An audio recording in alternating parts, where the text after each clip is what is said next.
네, 정치권 관심 뉴스 짚어보는 포커스 나이트 시간입니다. 오늘은 송영훈 국민의힘 법률자문위원 그리고 성치훈 민주당 정책위 부의장과 함께하겠습니다. 두 분 어서 오십시오.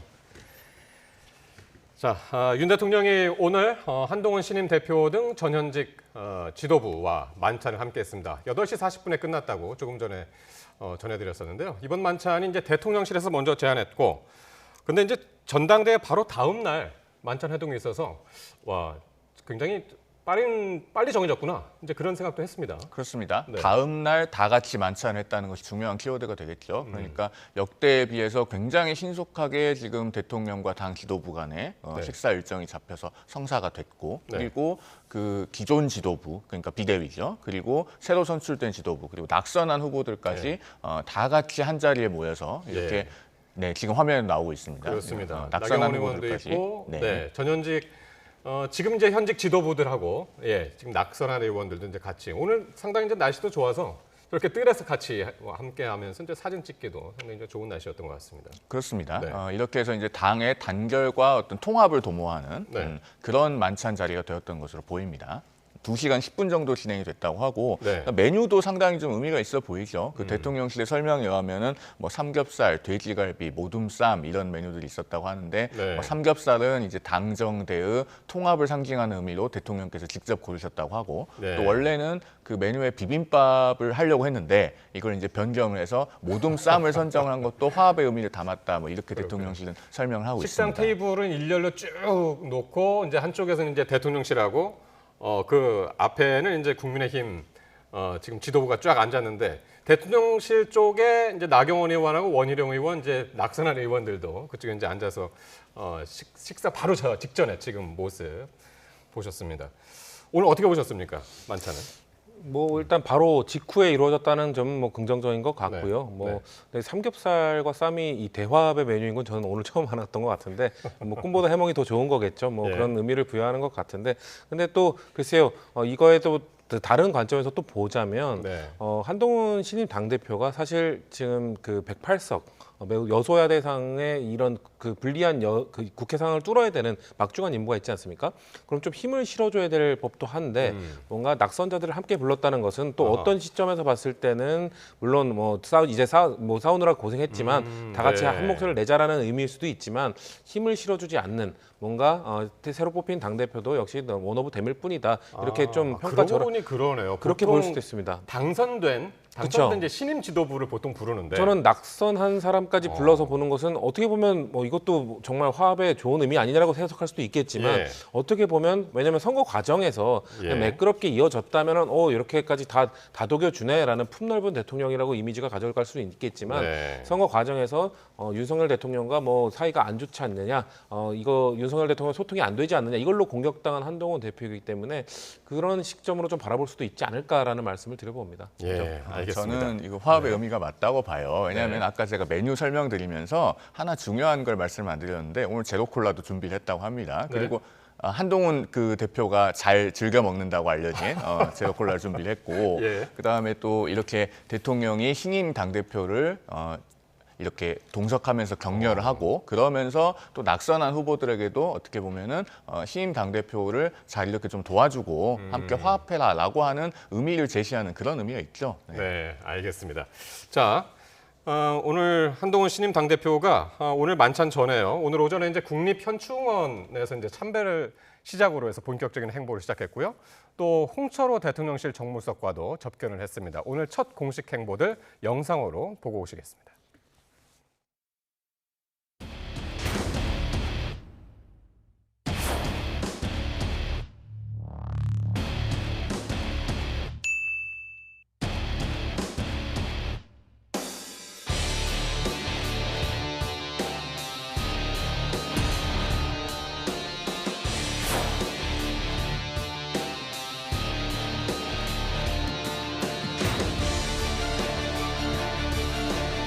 경청하고 또 설명하고 설득해서 국민의 마음을 얻고 국민과 함께 미래로 가는 정치를 하겠습니다. 첫날인데 그런 걸 내놓는 걸 어떻게 평가하십니까? 국민들께서 어떻게 평가하실지 걱정되네요. 제 입장은 달라진 게 없습니다. 국민이 혹시라도 국민들께 받을 수 있었던 진실을 규명하는 것에 소극적이지 않느냐는 오해를 벗어날 수 있고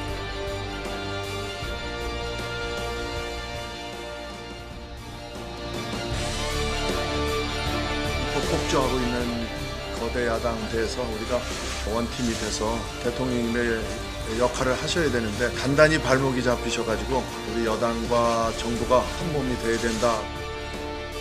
대통령과 함께 윤석열 정부가 지금 여러 가지 저항을 받고 있는데 좋은 대한민국 만드는데 최선을 다하겠습니다.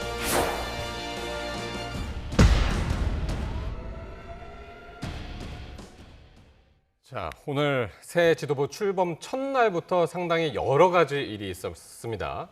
그중에서 차곡차곡 한번 볼 텐데요. 현충원 참배 뒤에는 박명록의 국민의 마음을 얻고 함께 미래를 가겠다라는 글을 남겼고 홍수덕하고 만난 자리에서는 좋은 정치를 강조하면서 당정 간의 시너지 이 부분을 또 강조를 했습니다. 그렇습니다. 결국에는 현 시점에서 당정의 목표는 같을 수밖에 없죠. 지금 이번 전당대회 결과를 통해서 확인되는 것이 변화를 열망하는 당심과 민심 아니겠습니까? 그러면 그런 민심을 잘 받들면서 민심의 기대를 회복하고 결국에는 성공적인 국정 운영으로 가는 그런 것이 공동의 목표가 돼야 됩니다. 그러면 그 공동의 목표를 위해서 일단 안정적인 당정 관계를 구축하는 것이 중요하겠죠. 그러니까 수평적이냐 수직적이냐 이걸 떠나서 지금 한동훈 신임 대표도 뭐라고 얘기를 합니까? 생산적인 당정 관계, 건강하고 생산적인 당정 관계를 강조하잖아요. 그러면 결국에는 결과물을 내기 위해서는 파트너십이 구축이 돼야 됩니다. 그런 것을 위해서 오늘은 굉장히 안정적인 메시지들을 지금 대통령실과 또 여당 지도부 모두 내고 있다. 그렇게 평가할 수 있을 것 같습니다. 예, 송 부의장께서는 어떻게 보십니까? 이 생산적인 당정 관계.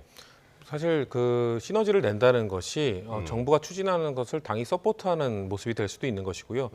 그 정부가 부족한 부분을 당이 보완하는 부분이 모습이 될 수도 있습니다. 근데 사실 지난 총선에서 봤을 때 원래 집권 여당의 가장 큰 메리트는 집권하고 있는 정당이라는 거 아닙니까? 그러면서 우리는 집권 여당이 힘을 실어 주십시오. 이 메시지가 가장 좋은 메시지인데 사실 그 총선 과정에서 이 메시지를 던지지 못했어요. 왜 그랬냐면은 총선 과정에서 이 윤석열 정부에 대한 국민들의 이 민심이 좋지 않았기 때문이죠. 그러면은 아까 말씀드린 두 가지 모습 중에 당은 정부의 뭔가 그냥 하는 걸 따라가는 정당이 아닌 그거에 대해서 부족한 점을 좀 보완해주고 때로는 쓴소리도 하고 때로는 국정운영 방향에 대해서 수정하는 얘기도 하고 이런 모습을 보여주는 것이 지금 집권 여당이 해야 되는 역할이라는 거거든요. 그것을 지금 한동훈 신임 당대표에게 보수 진영의 지지자들이 그거 역할을 하라고 지금 사실상 목소리를 내준 거라고 다들 평가를 하고 있습니다. 그렇기 때문에 지금 당정 시너지를 바라보는 입장이 사실 용산의 시각과 지금 한동훈 대표의 시각이 지금 다른 과정이기 때문에 과연 이것을 어떻게 조율할 것인가가 관점이 아닐까 싶습니다. 그러니까요. 이 당정 관계 회복이라는 게 어떻게 보면은 친윤계와의 갈등을 어떻게 푸느냐, 요 과제가 선행돼야 될 것 같거든요. 그래서 오늘 한동훈 대표가 한 여러 가지 말 중에 저는 귀에 들어오는 것이 설득당하고 설득하겠다라는 코멘트가 있었습니다. 설득하고 설득당하겠다가 아니에요. 설득당하고 설득하겠다라는 표현을 쓰던데 바로 이런 부분에서 지금 말씀하신 것처럼 당내에서 한동훈 대표와 의견을 달리하는 그룹이 존재하고 그런 그룹과 충분한 대화와 토론을 통해서 협의를 하겠다. 나는 열려 있다라고 하는 시그널을 보낸 것이 아닌가 저는 그렇게 읽었습니다. 자, 아니나 다를까 오늘 취임 첫날부터 한동훈 대표가 제기를 했었던 제3자 추천 최상병 특검법을 두고 친윤계 최고위원들이 이견을 표출을 했는데요. 한번 직접 듣고 오겠습니다. 이 최상병 특검법은 국회 운영에 관해서 국회의원들이 표결을 하고 국회에서 결정을 하는 내용이기 때문에 원내대표에게 정권이 있습니다. 당대표의 의사와 원내대표의 의사가 다를 때는 원내대표의 의사가 우선하도록 되어 있습니다. 최상병 특검법과 관련된 입장이라든지 뭐 검사를 어떻게 임명할 것이냐 이런 조항이라고 하는 것은 이것은 원내 전략에 해당하는 것이고 이게 당 대표가 이르라 저래라 할 얘기는 아니다라고 하는 게 기본적인 제 입장이고요. 아마 원내 대표님도 그렇게 생각하지 않을까 이런 생각이 드는데요. 우리 당은 민주주의적 정당이고요. 그리고 당내 최고위원뿐 아니라 모든 사람이 이견을 낼 수 있습니다. 이견을 좁혀가는 토론을 하면 되는 것이죠. 자, 최고위원들 이야기가 원내대표 의견을 우선해야 된다. 당대표가 이래라 저래라 할 얘기가 아니다. 이런 얘기 굉장히 상당히 세게 나왔습니다. 첫날부터. 일단 김재원, 김민전 두 최고위원이 지금 하신 말씀은 네. 우리 당의 당원들이 선출한 최고위원들의 말씀이기 때문에 상당히 존중될 필요가 있는 견해인 것은 맞습니다. 그런데 사실 이제 원내대표에게 뭐 전권이 있다, 또 원내 전략에 해당하는 것이기 때문에 당대표가 이래라 저래라 할 것이 아니다.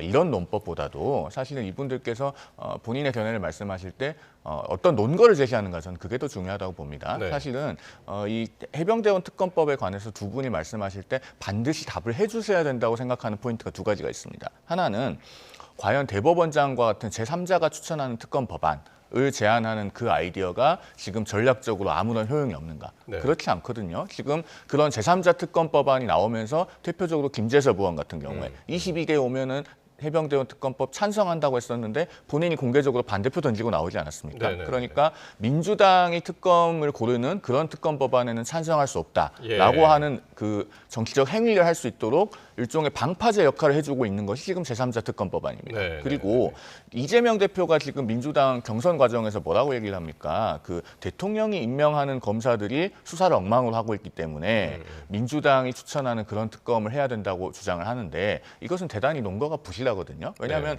대법원장이 추천하는 특검에 의해서도 얼마든지 중립적인 주체가 수사를 할 여지가 있는데 왜 야당이 특검을 반드시 추천해야 되는지 그것을 고수하는 것에 대한 답이 없어요. 그런 점에서 전략적 효용이 한 가지가 있고, 그다음 또 한 가지는 특검을 끝까지 반대만 하면 그러면 특검을 막을 수 있는가? 이것에 대해서 답이 필요합니다. 왜냐하면 제가 이건 여러 번 방송에서 말씀을 드렸는데 우리나라에는 상설특검법이 엄연히 존재를 하지 않습니까? 그러면은 지금 야당이 과반이기 때문에 야당이 특검을 추천하는 특검 법안을 고수를 해서 그렇지 상설 특검에 관한 특검을 하기로 결의를 하면은 그건 대통령의 제2요구 대상이 아니에요. 궁극적으로는 막을 수가 없습니다. 그러면은 그것과 비교했을 때 국민의힘이 어떤 대안을 갖고 있어야 되거든요. 이 두 가지 포인트에 대해서 사실 김재원 최고위원이나 김민전 최고위원께서 좀 더 설득력 있는 논거를 제시하셔야 되는 것이 아닌가, 저는 그런 생각이 듭니다. 그러니까 아까 김재원 의원이 이런 얘기를 하면서 뭐라고 그랬냐면 당헌을 얘기를 했어요. 당헌에 국회 운영에 관한 최고 권한은 원내대표에 있다라고 이제 당헌에 있나 보죠. 그걸 근거로 들었단 말이에요. 그러니까 저는 그런 논법이 최선인지는 좀 의문인 것이, 그러면은 원내대표 한 분의 의사만 중요하고 나머지 107명 의원의 의견은 중요하지 않습니까? 민주적인 정당의 모습은 그런 것이 아니거든요. 그렇기 때문에 이것은 당내에서 앞으로 치열하게 대화와 토론 또 협의가 거쳐져야 된다, 그런 말씀을 드리고 싶습니다. 지금 이제 최상병 특검법 말씀하셨는데 우원식 국회의장이 오늘 기자회견을 열었습니다. 내일 본회의에서 방송사법하고 최상병 특검법을 처리하겠다라고 해서 여야가 지금 전원 대기령까지 지금 내려진 상태죠. 맞습니다. 이제 방송사법에 대해서 뭐 필리버스터를 예고하고 있기 때문에 뭐 법안 하나마다 사실상 우리나라는 필리버스터가 아니죠. 24시간 동안 하면은 사실상 그 180석 이상의 의석을 가진 정당 측에서 이걸 멈출 수 있기 때문에 그런 거에 대해서 계속해서 하나하나 24시간씩 걸리면서 통과를 시킬 수밖에 없는 상황이기 때문에 지금 양당 모두 대기령을 내린 것인데, 근데 글쎄요, 저는 과연 지금 국민의힘이 이런 문제들을 풀어갈 수 있는 역량을 갖추고 있는가? 왜냐하면 제가 방금 우리가 좀 다뤘던 김재원 최고와 김민전 최고의 저 발언은 좀 매우 심각한 발언이라고 보거든요. 왜냐하면은 이거는 지금 검찰 쪽에서는 지금 검찰총장 패싱이 논란이 되고 있는데 지금 어제 선출된 당대표 패싱을 논의하고 있는 거거든요. 대한민국 국민 중에 어떤 사람이 당대표의 의견과 원내대표의 의견이 상충됐을 때 원내대표의 의견이 먼저 따라야 된다라고 생각하는 국민들이 있습니까? 당연히 당대표의 의견이 먼저 돼야 되는 것이죠. 그리고 저는 아까 지적하고 싶은 것이 김재원 그 최고위원이 뭐라고 했냐면 국민 눈높이가 대체 뭐냐? 그렇게 애매모호한 얘기하지 말고 명확하게 얘기하라고 했는데, 국민 눈높이가 뭐냐면 이번에 그 국민의힘 전당대회 결과의 특이한 점이 당심과 민심이 거의 비일치하게 나왔습니다. 그 말은 뭐냐면 이번에 선출된 한동훈 신임 당대표가 보수 정당에 관심 있고 지지하고 이런 일반 국민들의 의견을 대변하는 말을 하고 있다는 것이거든요. 그렇기 때문에 최혜병 특검법, 지금 우원식 총장이 이번에 상정하겠다고 한 최혜병 특검법과 관련돼서도 그래도 한동훈 신임 당대표가 말했던 방법, 중재안을 통해서라도 풀어가려고 하는 방법이 민심에 부합되는 내용이다. 근데 그거에 대해서 제동을 걸겠다, 원내대표 말이 우선이다, 이렇게 지금 벌써부터 당선증에 잉크도 마르기 전에 자중질하는 모습을 보이고 있기 때문에 지금 우원식 의장 입장에서는 지금 국민의힘 쪽에서는 이건 합의에 뭐 의지가 없다라고 보여지고, 그렇기 때문에 상정하는 걸로 결정한 걸로 보입니다. 근데 민주당에서는 사실 국민의힘의 전당대회 후를 기다렸잖아요. 그렇죠. 그러니까 한동훈 후보가 한동훈 대표가 되는 순간 요거는 좀 기류가 달라질 것이다. 그렇게 이제 해석을 한 것 같은데 어떻습니까? 내일 이제 당장 본회의에서 이게 이제 상정이 돼서 8명의 이탈표 나올까요? 제가 생각했을 땐 나오지 않을 걸로 보여집니다. 왜냐하면 지금 한동훈 대표의 중재안에 동의하는 일부도 있을 것이고 그런 사람들은 굳이 민주당 안에 동의하기보다는 이탈해서 이번에 동의하기보다는 한동훈 대표가 뭔가 이걸 추진하게 되면 그때 이거에 뭔가 추진하겠다. 왜냐하면 그런 분들이 지금 계속 일관적으로 얘기해왔던 게 우리가 최혜병 특검법 이거에 대해서 진상을 밝히자는 거에 반대하는 게 아니다라는 걸 주장하고 있지 않습니까? 그렇기 예. 때문에 대신 방식이 잘못됐다. 민주당이 추구하는 법안은 독소 조항이 있다. 예. 이런 걸 주장하는 거기 때문에 예. 그런 분들이 아마 이번 표결에는 재의결까지 가더라도 찬성을 안 해주실 것으로 보이기 때문에 예. 아마 그 이후의 과정까지 아마 진행되어야 될 것으로 보여집니다. 그렇군요. 자, 요건 이제 내일 본회의 상황 같이 함께 지켜봐야 될 것 같고요. 자, 한동훈 2기 지도부가 본격적으로 닻을 올리면서 이제 당직 인선에도 이제 관심인데요. 정책위의장 그리고 사무총장 그리고 지명직 최고위원이 과연 누가 될 것이냐. 벌써부터 함합평이 오르고 있습니다. 그렇습니다. 네. 이제 구체적인 그 당직의 주요 포스트를 두고 뭐 누가 유력하다 이거를 평하기는 조금 조심스러운 측면이 있죠. 지금 타이밍상. 그런데 일단은 아무래도 관심은 탕평형 인사를 할 거냐, 네. 아니면은 뭐 이제 소위 친한 위주의 인사를 할 거냐 이 예. 부분인 것 같아요. 그런데 저는 어느 정도는 탕평 인사가 좀 필요하다고 봅니다. 어. 왜냐하면 이런 지점에서 이제 예. 이재명 일극 체제 민주당과의 차별성을 극명하게 드러낼 수 있는 것이거든요. 네. 그 과거에 이제 링컨 대통령 시절에 그 당이 다른 민주당 출신의 에드윈 스탠턴을 남북 전쟁 중에 전쟁 장관으로 임명을 합니다. 그 에드윈 스탠턴은 링컨 대통령의 인신 공격도 굉장히 많이 네. 했던 정적입니다. 예. 그런 것이 이제 통합적인 정치의 대표적인 사례로 손꼽히고 있지 않습니까? 예. 그래서 지금 이제 한동훈 그 일기 지도부에서도 제가 봤을 때는 일부 당직은 좀 상징적인 탕평 인사를 해서 예. 이게 민주당에서는 찾아보기 어려운 개방성, 포용성을 보여주는 것이다라는 것을 좀 드러낼 필요가 있다라는 생각이 듭니다. 근데 지금 이제 아까도 잠깐 표 그래픽 잠깐 나왔습니다만은 지금 뭐 정책위의장 원내대표 이런 분들 다 당연직 최고위원으로 들어가잖아요. 근데 이제 여기서 정책위의장에 지금 가장 눈여겨봐지는 것이 지금 9명으로 구성된 최고위원단 중에서 과반을 획득을 하려면 5명이 돼야 되는데 그 중에 하나가 정책위의장이 소위 이제 친윤계냐, 친한계냐, 이게 이제 가장 중요하다. 그런 분석들이 많이 나옵니다. 말씀하시는 포인트는 네. 지금 현재 최고위원이 2대 3이고 네. 만약에 원내대표가 당대표 의견이 다를 때는 2대 4가 되는데 네. 그러면은 여기 3대 4죠. 당대표까지 3대 4가 되는데 여기에 지명직 최고위원까지 하면 4대 4가 4대 되니까 그러면 정책위 의장이 캐스팅 보트를 지는 거 아니냐 네. 지금 그런 취지의 말씀이신 것 같아요. 그런데 어쨌든 당헌상 그 정책위 의장의 임명권은 당 대표에게 있지 않습니까? 네. 물론 의원총회 추인을 받도록 되어 있지만 그러니까요. 그러면은 그 임명권 자체가 의미가 있는 것이기 때문에 예. 글쎄요, 이건 실제로 인선이 어떻게 날지는 지켜봐야 되는데 예. 지금 정점식 정책위 의장이 임명된 지가 약 2개월 정도밖에 되지 그러니까요. 않았습니까? 예. 않았습니다. 그런 점에서 제가 봤을 때는 글쎄요, 조기에 교체를 시도할지는 조금 의문입니다. 네. 임명권이 존재하는 것 자체로 저는 충분한 의미가 있다고 봅니다. 성 부의장은 지금 이제 정책위에 계시지만은 어떻습니까? 어떻게 예상을 하십니까? 이 부분은? 글쎄요, 지금 사실 그 이번 선출직 최고위원회 2명이 그 친한계가 당선이 됐기 때문에 예전에 이준석 대표가 물러나던 방식으로 뭔가 비대위 체제로 넘어가는 최고위원들이 사퇴를 하는 그 방식은 이제 못하게 됐습니다. 왜냐하면 지명직 최고위원을 제외하고 선출직 최고위원 중에 4명이 그렇게 뭔가 사퇴를 해야 비대위로 체제로 넘어가는 것이기 때문에 일단 그건 저지가 된 것인데 그럼 최고위원 말씀하신 것처럼 최고위원회에서 과반을 확보하는 것 가장 애매한 게 지금 정책위 의장. 네. 왜냐하면 지금 정점식 정책위 의장이 지금 찐윤이 있지 않습니까? 찐윤으로 평가를 받고 있기 때문에 네. 탕평 인사 때문에 뭔가 그리고 2개월밖에 되지 않았기 때문에 뭔가 그 탕평의 차원에서 대화합의 차원에서 유임을 한다. 저는 한동훈 대표가 후회할 거라고 생각합니다. 왜냐하면 지금 친윤계 의원들이 오늘 아까 말씀드린 것처럼 시작하자마자 어제 당선되고 오늘 아침부터 2명의 네. 최고위원이 방송에 나와서 사실상 의견이 대립됐을 때 당대표는 패싱하겠다는 선언을 한 상황인데 예. 그렇게 되면은 최고위원 9명이 아마 표결을 붙인다든가 그런 사례로 갈 경우가 많을 겁니다. 그렇게 됐을 때 정정식 정책위의장의 캐스팅 보트 역할을 해서 계속해서 친윤의 편을 들어준다. 그러면은 한동훈 대표가 그 추구하고자 했던 방향으로 이끌 수가 없을 상황이 올 거거든요. 그렇기 때문에 저는 뭐 타당의 입장이지만 지금 민심이 보수 진영의 뭔가 유권자들이 한동훈 당대표에게 원하는 방향으로 이끌고 가기 위해서는 지금 탕평을 생각할 것이 아니라 지금 친윤 쪽에서 일단 기싸움을 걸어온 만큼 이 정치는 정치입니다. 이거 뭐 여기서 뭐 대표 대화합 이런 거를 얘기하보다는 현실적인 정치 논리에 따라서 저는 자신이 원하는 정책위의장을 임명하는 것이 맞다고 생각합니다. 그렇군요. 두 분의 의견이 일치하네요. 정책위의장은 유임 가능성이 크다. 그렇게 이제 지금 보고 계신 것 같은데요. 자, 민주당에서는 지금 한 대표가 등장하자마자 지금 5가지 요구사항을 이제 공개하면서 대여 압박 강도를 높였습니다.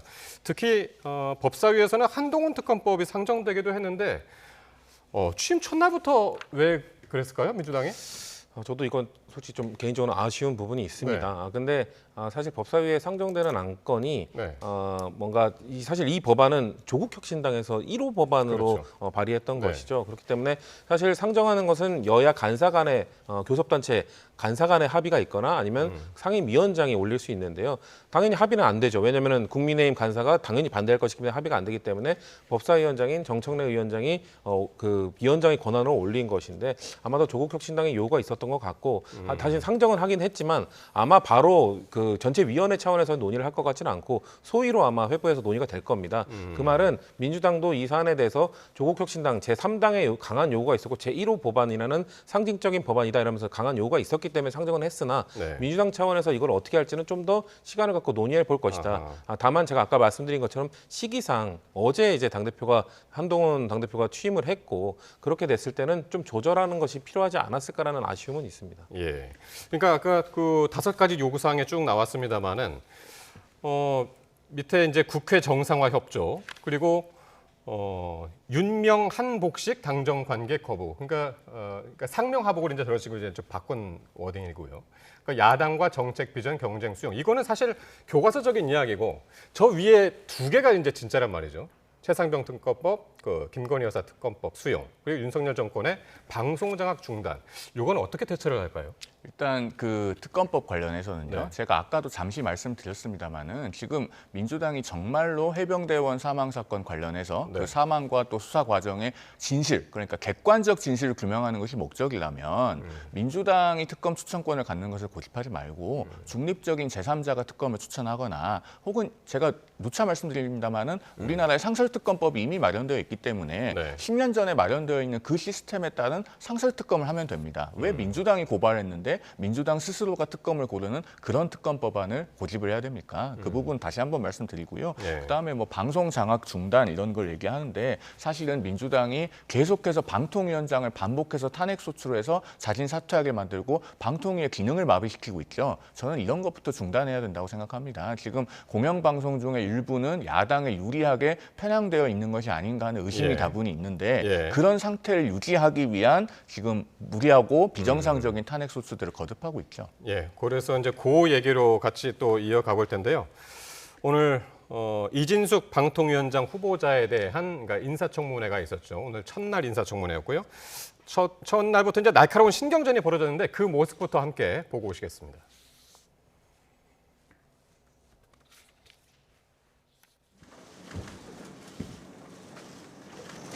저기요, 이진숙 내정자 인사하시죠.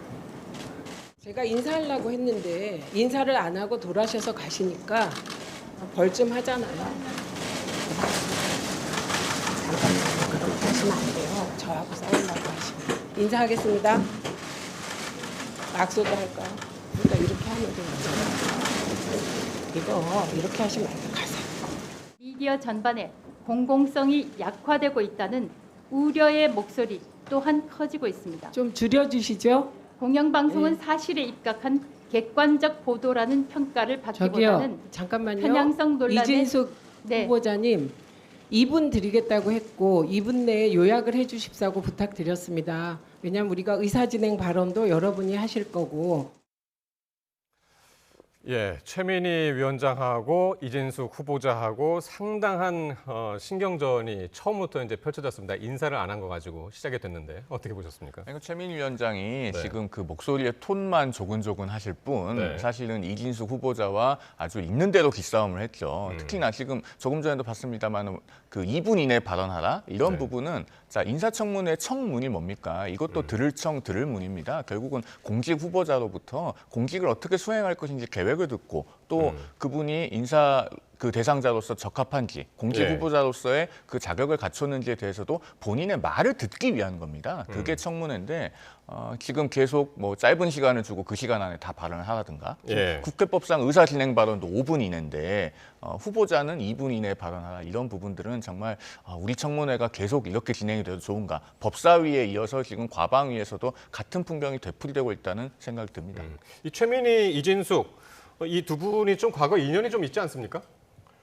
최민희 의원이 과거에 했을 때 그 MBC 그때도 네. 그 현역에 계셨기 때문에 그때 갈등이 있었던 걸로 보이는데 근데 그때 그것 때문에 지금의 오늘의 모습이 이어졌다고 보는 건 좀 과한 해석일 것 같아요. 왜냐면은 지금 사실 저 그 전체 인사청문회 과정을 봤다면은 단순히 그냥 그 2분으로 요약하라 이게 뭐 갑질처럼 볼 수는 없습니다. 왜냐면은 전체 저 그 이번 인사청문회 자체가 이 발언 시간에 대한 그거를 여야 간사가 상당히 협의를 하는 모습들을 계속 보였어요. 예. 그래서 그 최민희 위원장이 이걸 중재하는 모습도 보였고요. 이게 왜냐면은 이 위원들의 발언은 5분으로 제한되어 있습니다. 그래서 충분히 답변을 드리겠다. 그러니까 이진숙 후보자도 충분히 답변할 기회를 받았거든요. 근데 네. 이거는 모두 발언 아닙니까? 그러니까 모두 발언에 대해서는 당연히 좀 줄여달라고 부탁을 한 거기 때문에 그거에 대해서 지적을 한 것이고 그래서 사실 왜 그러냐? 말씀하신 것처럼 인사청문회는 히어링이기 때문에 많이 들어야 되는데 근데 문제는 그래서 그 청문회 과정들을 보면 질문하는 위원들이 5분 동안은 계속 질문을 쏟아내고 그 시간이 타이머가 꺼진 다음에 자유롭게 답변하세요 이렇게 되거든요. 근데 그랬을 때 답변자들이 뭔가 본인에게 유리한 질문이 들어왔을 때 좀 길게 답변하는 그러면은 국민의힘 위원들이 질문했을 때 좀 길게 답변하는 그런 경향을 보이니까 또 여야 간사들이 합의해서 그럼 답변 시간도 총량을 정하자. 이렇게 정해가지고 나름 그래도 저는 우리가 너무 강한 뭐 법사위 같은 강하게 충돌하는 상임위들을 보다가 이거를 봐서 그런데 이거는 그래도 좀 여야 간사들 합의하면서 이거는 좀 총량적인 부분들을 협의해가면서 진행을 했기 때문에 우리가 봤던 초반에 저 기싸움이 좀 불편해 보일 수도 있지만 전체적인 운영은 그래도 여야 간사들이 최대한 자중하면서 진행했다는 말씀을 드리고 싶습니다. 예. 그러니까 최민희 위원장하고 이진숙 후보자가 지난해에 여야가 각각 방통위원으로 추천을 했었던 사람들이더라고요. 그래서 이제 그때 정치적인 편향성 때문에 둘 다 그래서 이제 논란이 됐었고 지금의 이제 방통위 2인 체제가 그래서 이제 지금까지 이어온 그런 지금 스토리가 있더군요. 저도 찾아보니까. 예. 지금 이제 이동관 전 위원장하고 김홍일 위원장 각각 이제 3개월, 6개월 그렇게 하다가 이제 바로 낙마가 됐고 다시 방통위원장이 이제 이진숙 후보자가 됐는데 근본적인 원인이 지금 어떻게 있습니까? 이런 스토리가 계속 이어지는 것이. 아니 그래서 오늘 인사청문회를 보면서 네. 저는 가장 먼저 든 생각이 저 청문회를 오늘 왜 하고 있어야 되는가 하는 점입니다. 네. 지금 앞서도 잠깐 말씀드렸습니다마는 이동관 후보자를 민주당이 적절한 탄핵 사유가 없는데도 불구하고 네. 무리하게 탄핵 소추해서 이동관 당시 방통위원장은 방통위의 기능을 정지시킬 수 없으니까 어쩔 수 없이 사퇴를 했습니다. 예. 그다음에 김홍일 방통위원장도 마찬가지죠. 이런 네. 일들이 되풀이되고 있는데 그게 왜 그렇습니까? 결국에는 방통위가 의결을 못하게 해서 네. 지금 그 특정 공영방송에 대해서 일정한 상태를 유지하고자 하는 그런 민주당의 의도가 다분해 보이는 것이죠. 그것을 이제는 국민들께서 많이 알고 계십니다. 그러면은 저 청문회에서 지금 민주당은 이진숙 후보자의 적격을 문제 삼는데 그 적격을 논할 자격이 민주당에 오히려 없는 것이죠. 왜냐하면 민주당이 그런 무리한 탄핵 소추를 안 했으면 여전히 김홍일 위원장이 방통위원장이거나 이동관 위원장이 방통위원장이었을 것입니다. 예. 지금 어쨌든 그 이진숙 후보자의 과거 발언들, 정치적인 편향성들 이런 것도 상당히 문제점으로 지적을 하고 있지만은 법카 사용은 어디에서 했느냐 이런 부분 또 44년 동안 헌혈을 안 했다 이런 부분들에 대해서도 이제 지적이 많이 나오더군요 오늘 보니까. 저는 제가 봐도 헌혈에 대해서는 좀 그런 불편한 부분이 보였고요. 왜냐면은 아마 이진숙 후보자가 눈썹 문신을 했기 때문에 문신하면 6개월 동안 하지 못하는 그런 좀 이유들도 얘기했고 뭐 그 개인적 선호에 따라서 헌혈을 안 하는 것이 공직자로서의 자격이 없다라고 볼 수는 없죠. 근데 법카 사용에 대해서는 저는 따져볼 부분이 많다고 생각합니다. 왜냐면은 대전 MBC 사장을 하면서 자택 근처에서 아침에 마치 출근하면서 커피를 사가는 듯한 그런 그 법인카드 사용 사용들이 많았고 예. 그리고 커피를 산 다음에 불과 몇 분 뒤에 또 다른 커피점에서 커피를 사는 그러면은 이 사실상 법인카드를 나눠서 한 장만이 아니라 여러 장을 쓰면서 다른 사람과 공유한 것 아니냐라는 의혹도 있을 수 있는 거거든요. 왜냐하면 네. 상식적으로 커피를 한 곳에 산 다음에 2분 뒤에 다른 커피숍 가서 똑같은 커피를 사지는 않거든요. 네. 그런 거에 대해서 지적을 하는 부분은 왜냐하면 국민의힘에서 사실 민주당의 뭐 김연경 여사라든지 다양한 법과 사용에 대해서 그렇게 지적들을 하지 않았습니까? 이진숙 후보자의 법과 사용도 의혹이 이렇게 많은데 이걸 지적을 안 할 수는 없는 상황이다라는 말씀을 드리고 싶습니다. 일단 이진숙 후보자에 대해서는 이제 내일 하루 더 청문회를 해야 되는 것 같고, 근데 민주당에서는 이진숙 후보자가 되더라도 위원장으로 되더라도 또 탄핵을 하겠다고 이제 벼르고 있었단 말이죠. 이게 이루어질까요? 어떻게 보십니까? 마지막 질문입니다. 네, 바로 추진할 걸로 보여집니다. 그렇기 때문에 사실 이 여야가 이거 물러서 한 발씩 물러서야 됩니다. 그래서 그 우원식 국회의장도 중재안을 내놓은 것이고요. 왜냐하면 민주당은 다수의 힘을 갖고 있으니 계속 탄핵 시도를 할 수 있고 그렇게 되면 업무 정지가 되기 때문에 직무 정지가 되기 때문에 사퇴를 할 것이고 그렇게 되면은 결국 방송사법에 대해서는 대통령이 또 거부권을 행사할 것이고 여야가 이거에 대해서 한치도 물러나지 않고 그러면 계속 그냥 공전 상태가 될 수밖에 없습니다. 그렇기 때문에 여야 누군가가 한 발 물러서야 되는데 극한 대립으로 간다면 계속해서 사퇴, 계속해서 방송사법 재발의 이것이 반복될 것이기 때문에 국민들 보시기에 매우 불편한 모습만 보여질 것으로 안타깝게 생각하고 있습니다. 알겠습니다. 오늘 말씀 여기까지 듣겠습니다. 송영훈 변호사 그리고 성치훈 부의장과 함께했습니다. 두 분 고맙습니다.